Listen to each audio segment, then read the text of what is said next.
Bonjour à tous, il fait beau, on a un petit chiot, c'est donc le moment de vous faire un petit tuto. Alors, vous nous aviez vu avec Roman travailler ce petit chiot malinois en ring pour son futur maître. Je vous mets le lien en description. Et donc là, après quelques entraînements, voici les axes de progression sur le dressage pur que je vous propose quand on travaille à la jambière. Le départ et le rappel. Et oui, très jeune en fait, j'introduis rapidement le départ et le rappel au moment du travail à la jambière.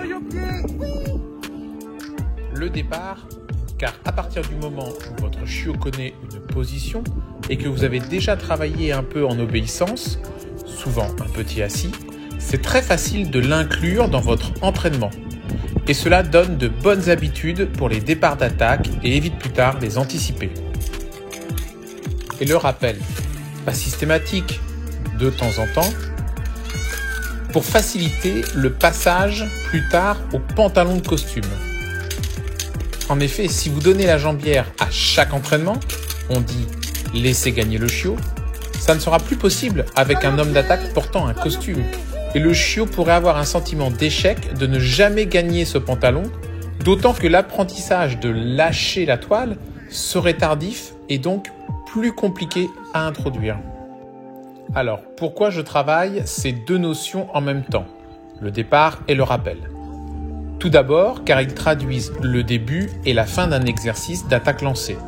Et il est important de cadrer tout apprentissage d'un exercice avec un début et une fin. Cela permet de canaliser la concentration du chien et intensifier sa motivation. De plus, cela évite de faire des mordants brouillons et permet de commencer à construire proprement et sereinement son chiot. Et ensuite, je travaille souvent dans la même phase d'apprentissage, le départ et la cessation, car j'utilise un même concept d'apprentissage, le renforcement positif avec transfert d'intérêt.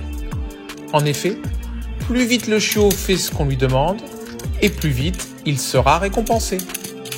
Pour le départ d'attaque, c'est avec le fait d'aller mordre la jambière. Avec le rappel, c'est le fait d'aller mordre son petit boudin de récompense. Alors, pour démarrer le départ d'attaque avec une position, rien de plus facile. Nous souhaitons que le chien tienne sa position tout en gardant sa motivation. Et pour cela, le maître demande la position que le chien connaît et cherche à l'obtenir. Et en face, l'homme d'attaque se met en place et motive légèrement le chiot. Ni trop, ni trop peu. L'homme d'attaque doit ajuster l'excitation en fonction du comportement du chiot. C'est toujours une question d'équilibre. Si le chiot regarde trop son maître, l'homme d'attaque excite un petit peu plus, juste ce qu'il faut pour que le chiot le regarde. Mais pas trop, car le chiot doit garder sa position. Et si le chiot est trop excité pour écouter son maître, l'homme d'attaque diminue son travail de motivation, voire l'arrête, jusqu'à obtention de la position par le chiot. Et dès qu'on obtient le chien en position immobile et focus sur l'homme d'attaque, le maître le libère pour le mordant. C'est la récompense, le renforcement positif. Plus vite tu es assis, plus vite tu auras le droit d'aller mordre. Et pour le rappel du chiot, nous allons effectuer un transfert d'intérêt. Passer du mordant dans la jambière au boudin proposé par son maître et conditionner ce transfert d'intérêt avec l'ordre de rappel. Concrètement, la mise en œuvre est très simple. Pendant que le chiot travaille à la jambière, le maître se rapproche discrètement, préparant ainsi son boudin de rappel côté tête tournée du chiot. C'est important, pas côté opposé, côté tête tournée, c'est-à-dire là où il y a les yeux.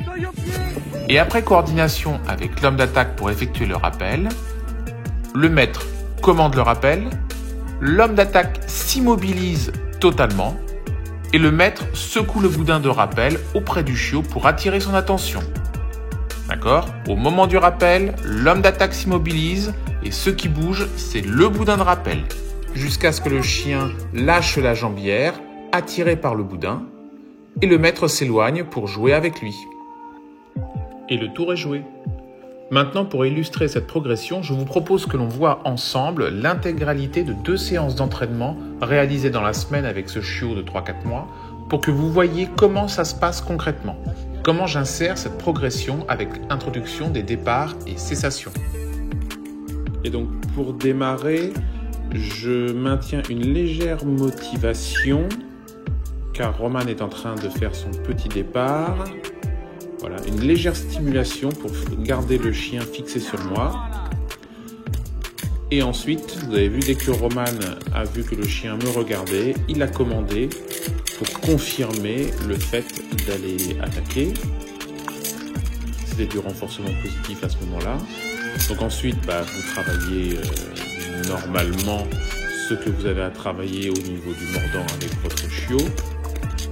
Là, on a vu Roman qui allait chercher discrètement le boudin. Et pour le rappel, il va positionner le boudin côté tête du chien. Alors là, il est un petit peu expérimenté, donc il était un petit peu loin. Il faut que vous rapprochiez un petit peu plus et le boudin côté tête, côté des yeux pour qu'il puisse le voir. Et là, en fait, j'ai juste permuté la jambière pour que je puisse être, moi, de fuyante. Voilà, comme ça, le chien tourne sa tête de l'autre côté pour mordre et je lui propose un autre profil. On a fait un rappel sur la première et là, la deuxième, je fais gagner. Voilà, parce qu'on est en apprentissage, donc ça reste progressif. Lorsque je travaille les cessations, en général, c'est un coup je fais une cessation, un coup le chiot gagne sa jambière. Comme ça, il a toujours sa motivation pour garder son mordant, en fait. Donc là, Roman maîtrise son petit assis le temps que je change de côté ma jambière. Voilà, je motive juste ce qu'il faut pour recapter l'attention du chien. Et Roman commande. Alors vous avez pu voir, j'ai 2 bâtons et pas un seul. Tout simplement parce que ça me permet de travailler beaucoup plus le chiot et en même temps ça évite beaucoup plus d'attitude, et en même temps ça évite que le chiot se focalise que sur un côté. Parce que vous allez avoir des chiens qui sont un peu gênés par le bâton, qui iront toujours côté opposé au bâton. D'autres qui vont côté bâton parce qu'ils sont attirés par le bâton. Le fait d'en avoir 2 ne focalise pas le chien sur un côté en particulier, il reste bien concentré sur sa jambière. Là, ce coup-ci, on va effectuer un rappel. Côté tête du chien, et voilà. Moi, je me suis bien immobilisé au moment où Roman a commandé, je me suis immobilisé. Et donc, la seule chose qui s'est mise à bouger, c'est le boudin. C'est ce qui a attiré le chien pour aller vers son maître. Je pivote ma jambière, ce qui fait que en me mettant de fuyante, ça fait tourner la tête du chien de l'autre côté. Comme ça, je travaille gauche-droite, gauche-droite. Et comme c'est la dernière, du coup, il n'y a pas de départ, il n'y a rien. C'est juste une petite régalade pour le chiot. Voilà, comme je vous ai dit, par rapport au rappel, je fais un coup un rappel, un coup le chiot gagne. Et là, pour les départs, souvent je mets beaucoup de départs et puis je sentais qu'il était un petit peu à saturation, donc on a préféré finir sur une régalade, car avant tout pour un chiot, ça doit rester du plaisir. Et donc là, on a quoi? On a 5-6 minutes d'entraînement, c'est un petit peu plus court là à la vidéo parce que j'ai coupé un petit peu les temps morts, mais pas beaucoup en fait. Et vous voyez, on a fait phase suivante, départ, rappel en 5 minutes. Et à la fin, on débriefe un petit peu avec Roman, tout en régalant le chiot. Et on va passer maintenant à la séance numéro 2. Et donc là, nous revoilà un autre jour. C'était une autre séance d'entraînement. Et là, comme idée de progression, vous allez voir, on va démarrer un autre exercice. Qui sera, on va dire, une ébauche de défense du maître. Donc, il y aura une petite attaque où on a répété, vous avez vu, un départ. Là, on est en train de faire le mordant. Et il y aura une petite cessation. Et ensuite, on démarrera notre petite défense. Donc, pour le départ, le chien était un petit peu chaud. Donc, c'est pour ça que j'ai pas trop motivé le chien le temps que Roman arrive à obtenir son assis. Dès qu'il a été calme, sage et focus sur moi, Roman l'avait commandé. Donc là, je le travaille un petit peu. C'est plus un peu un mordant, on va dire, d'échauffement avant de faire notre petite défense du maître. Une répétition générale de ce que l'on avait vu la veille, la séance numéro 1. Et là, il va faire bientôt son rappel. Vous voyez, il dégaine le boudin. Voilà. Le boudin était caché, ce qui fait que le chien ne s'y attend pas trop. Et au moment où il commande, il dégaine le boudin, je m'immobilise. Voilà, et le chiot, comme ça, se retourne aussitôt pour aller chercher son boudin. Donc là, on se met en place pour démarrer une petite défense du maître. Pas de départ, rien. Roman va juste maintenir le chien contre lui. Le but, c'est d'arriver à s'approcher du maître. C'est ce qu'on appelle la phase d'avant-conversation pour que le chien ne soit pas, on va dire, trop excité. On va lui apprendre à couvrir un petit peu et dès qu'il est calé contre son maître, focus sur l'homme d'attaque, je récompense avec une petite approche jambière. Voilà, donc là, Roman me maîtrise. Je tapote un tout petit peu pour motiver mais sans plus. Là, je pivote, je tourne autour de Roman pour faire pivoter le chien, le faire couvrir, qu'il soit toujours en contact. Et dès qu'il est calme, voilà, je fais mordre. Et après, petite régalade. Comme il y a eu un petit peu, alors je ne vais pas dire de la contrainte, mais comme on l'a bloqué un petit peu, on l'a un petit peu frustré en le maintenant contre son maître, là, il n'y aura pas de cessation. Ce sera une récompense directe. Là, c'est un mordant plaisir. On ne cherche pas grand-chose d'autre que le contact, le plaisir. Vous me voyez passer le bâton un petit peu tout autour. Des fois même, je le fais passer sous le chien. Là, il a gagné sa jambière. Et on va pouvoir répéter. Seconde répétition. Donc là, on va faire la même chose en faisant couvrir un petit peu plus après conversation. Le temps que je remette la jambière, que Roman se rééquipe bien comme il faut avec ses laisses et ses longes. Et on va redémarrer. Donc là, pas de départ, rien du tout. Il va juste lui dire au pied et il va se mettre à avancer vers moi. Alors là, il est un petit peu chaud bouillant, c'est normal, hein, c'est un super chiot et il adore le mordant. Donc là, on y va tranquillement, calmement, pas de trop d'excitation quand on a un chien comme ça, un petit peu débordeur. Voilà, quand il est calme, je vais me mettre à tourner autour du maître. Voilà, un petit peu de stimulation avec le bâton.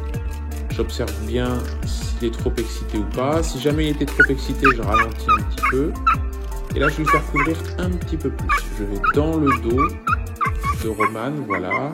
Et dès qu'il va être calme, posé, je fais mordre. Ouais, voilà.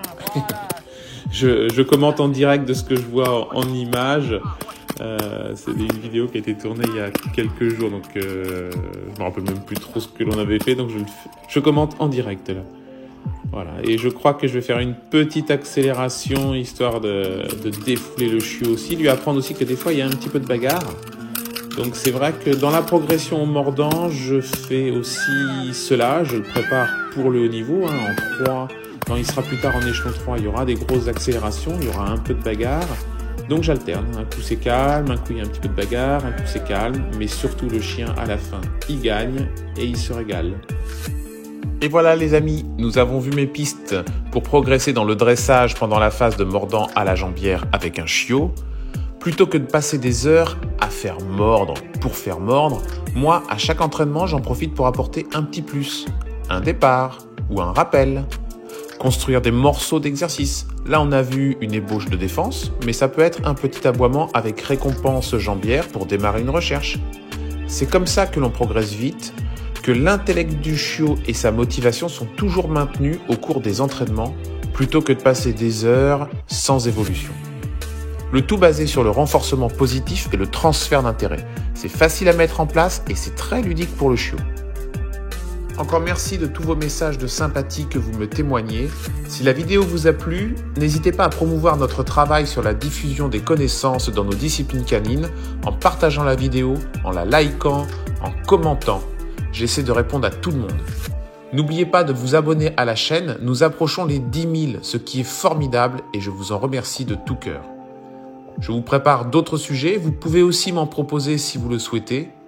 D'ici là, portez-vous bien, prenez bien soin de votre compagnon canin et je vous dis à bientôt.